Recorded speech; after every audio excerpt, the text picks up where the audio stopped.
Bonjour tout le monde. Aujourd'hui, ce que je fais comme recette, c'est un bon petit pain aux tomates séchées et aux olives noires. Vous allez voir, c'est vraiment pas compliqué à faire et c'est pas très long non plus. On va débuter la recette immédiatement avec de l'ail. On met 2 gousses d'ail à l'intérieur du bol, qui est quand même facultatif. Si vous êtes allergique à l'ail, vous n'en mettez pas, vous sautez cette étape-là et c'est tout. Et là, on va mixer 5 secondes à la vitesse 5. C'est 2 gousses d'ail qu'on met aussi. Et voilà. Une étape de terminée. On va passer à la suivante. Bien, avant, on va rabattre au fond du bol l'ail qu'on vient d'acheter parce que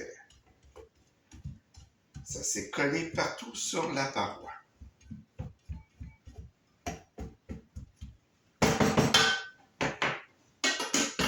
Voilà. Maintenant, on va ajouter les olives, les tomates séchées, le fromage, l'huile d'olive, les herbes, puis on va hacher pendant 5 secondes à vitesse 5.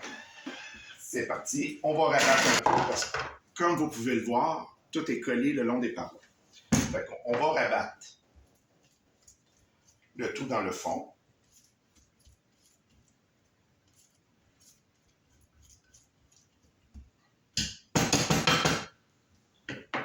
On remet le bol sur son socle. On passe à l'étape suivante. On va ajouter l'eau et la levure.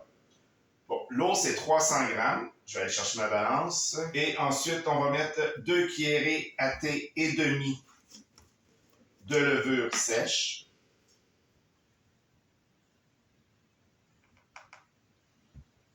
Une. Et on va faire monter la température à 37 degrés. 1 minute à vitesse 1. Maintenant, on va ajouter la farine, le sel, puis on va pétrir en mode pétrissage pendant 4 minutes. Tout se mélange. À la fin du pétrissage, quand le pétrissage est terminé, il faut la sortir, déposer la pâte dans un bol. On va commencer par la décoller du bol ici pour faire une boule.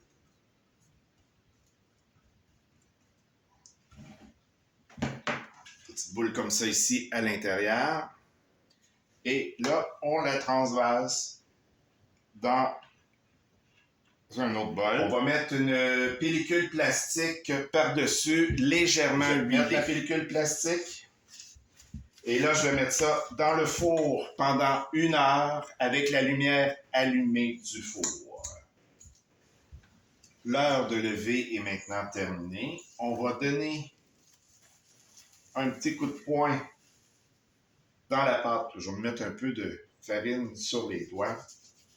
Et là, on donne un coup de poing dedans pour qu'elle dégonfle. Elle colle après ma main. Je vais mettre assez de farine. Et après qu'elle ait dégonflé, on va la décoller. Elle est très collante. On la décolle d'après son bol. On va mettre un peu de farine sur le tapis. Et on va tourner ça à l'envers là-dessus. On va m'enfariner les mains. Et on va former une forme pour pouvoir le mettre dans un moule que j'ai déjà tapissé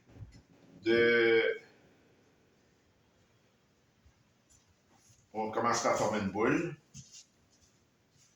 avec. On met un petit peu plus de farine, on forme la boule. On va la couper en deux, la boule, pour pouvoir la transférer plus facilement dans le moule.